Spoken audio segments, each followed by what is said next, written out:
ফেনীর সদরপুর উপজেলার সদর বাজারের পাশের একটি জলাশয়ের তীর জুড়ে অবাধে বিচরণ করছে বিশাল আকৃতির বিলুপ্তপ্রায় প্রাণী গুইসাপ।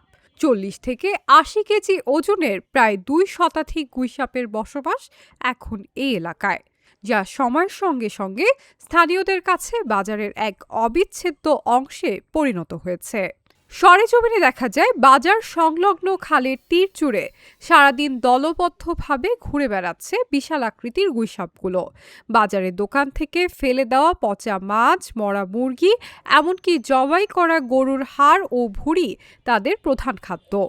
বাজারের ব্যবসায়ীরা জানান, গুইসাপগুলো মানুষের কোনো ক্ষতি করে না, বরং বাজারে জমে থাকা ময়লা আবর্জনা পরিষ্কার করতে সহায়ক ভূমিকা পালন করে, বরং নিরাপদে বসবাস করতে দিচ্ছে। স্থানীয় বাসিন্দারা জানান, মাঝে মাঝে গুইসাপগুলো আশেপাশের বাড়ির উঠানেও চলে আসে, তবে এগুলো সম্পূর্ণ নিরীহ হয় কারো মধ্যে ভয়ের সৃষ্টি হয় না, বরং এলাকাবাসী তাদের উপস্থিতিকে স্বাভাবিকভাবেই মেনে নিয়েছে।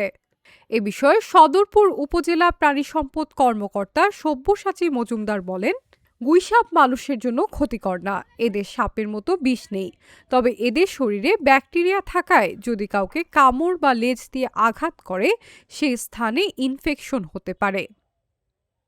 অগদের সুবিধা থাকার জন্য মানে অগণিকার সুবিধা এই জায়গাটা কিরকম সুবিধা, ওরা এই জায়গা ছাড়া কোনোখানে যায় না, এইখানে ঘুরা পুরা থাকে, এইখানেই খায়। তা আমরা একটা অনুভব করলাম যে এইখানে একটা মানে শান্তি লাগে, কিংবা শান্তিতে বসবাস করে। ওরা এইখানে পানি আছে, পানির ভিতরে ঘোরাঘুরি করে, আবার পাশে এই যে ঘর বাড়ি আছে, বাড়ির আশেপাশে উড়ানে করে।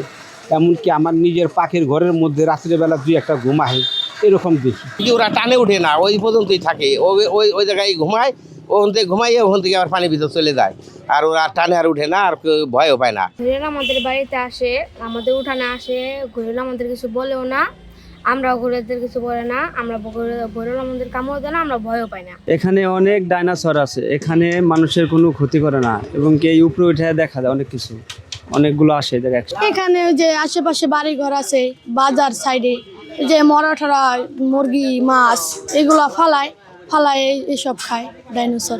এটা তো কারো ক্ষতি করে না ভাই, আসতেছে দেখা গেল কি যে অনেক আবর্জনা খায় পুরা, আর পরিবেশ ভারসাম্য বজায় রাখে। আর এইগুলা তো দেখা গেল যে অনেক দিন, মানে আমি এই যে দোকান করার আগে থেকে ছোটবেলা থেকে দেখি যে এই জায়গায়। আমি এই প্রথম দেখলাম, এখানে ঘুরতে আসছি, ঘুরতে আসার পরে এখানে দেখলাম যে এখানে বড় ধরনের গুইসাপ। এই আমি সর্বপ্রথম এত বড় গুইসাপ এবং দেখলাম। এই গুইসাপ এলাকায় আমি খোঁজ নিলাম, শুনলাম যে এই গুইসাপটা কোনো মানুষের ক্ষতি করে না এবং দীর্ঘদিন ধরে এখানে আছে।